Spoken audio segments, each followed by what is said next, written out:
Cyrus দ্বীপের সেদিনের সকালটা ছিল একটু অন্যরকম। বন্দরের চারপাশে মানুষের ভিড়, প্রত্যেকের হাতে ফিলিস্তিনের পতাকা। তাদের কণ্ঠে ছিল স্বাধীনতার slogan, freedom for Gaza, down with Israel. রোববার ভোরে গ্রিসের সাইরাস দ্বীপ থেকে দুটি জাহাজ রওনা দেয় সমুদ্র যাত্রায়। তাদের নাম অক্সিজেনো ও Electra.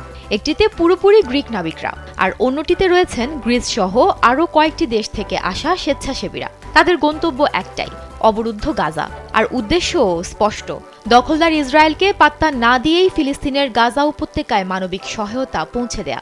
March two Gaza Greece নামের একটি ফিলিস্তিনপন্থী আন্দোলন এই কর্মসূচির আয়োজন করেছে। তারা জানিয়েছে যে এই জাহাজের মূল উদ্দেশ্য হল ইসরায়েলের অবরোধ ভেঙে গাজায় মানবিক সাহায্য পৌঁছে দেয়া। জীবন অবাক না করলে কে করবে? 28% মিল্ক ফ্যাটের অবাক করার সাথে ফ্রেশ মিল্ক পাউডার, জীবন অবাক করুক প্রতিদিন। তারা আরও আশা করে এই উদ্যোগ আন্তর্জাতিক সম্প্রদায়কে একত্রিত করবে এবং গাজায় সাহায্য পাঠানোর জন্য একটি নিরাপদ পথ তৈরি করবে।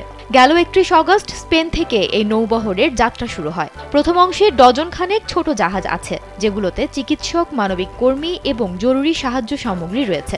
4 সেপ্টেম্বর তিউনিসিয়ায় দ্বিতীয় দল তাদের সঙ্গে যোগ দেয়। বার্সেলোনা ও জেনোয়া থেকে রওনা দিয়েছিল আরও কিছু জাহাজ। সব মিলিয়ে গড়ে উঠেছে এক বিশাল বহর, গ্লোবাল সুমুদ ফ্লোটিলা।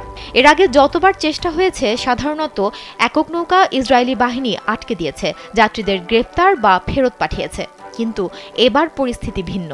এবার এটি সবচেয়ে বড় কনভয়, যা সরাসরি চ্যালেঞ্জ ছুড়ে দিয়েছে ইসরায়েলের অবরোধকে।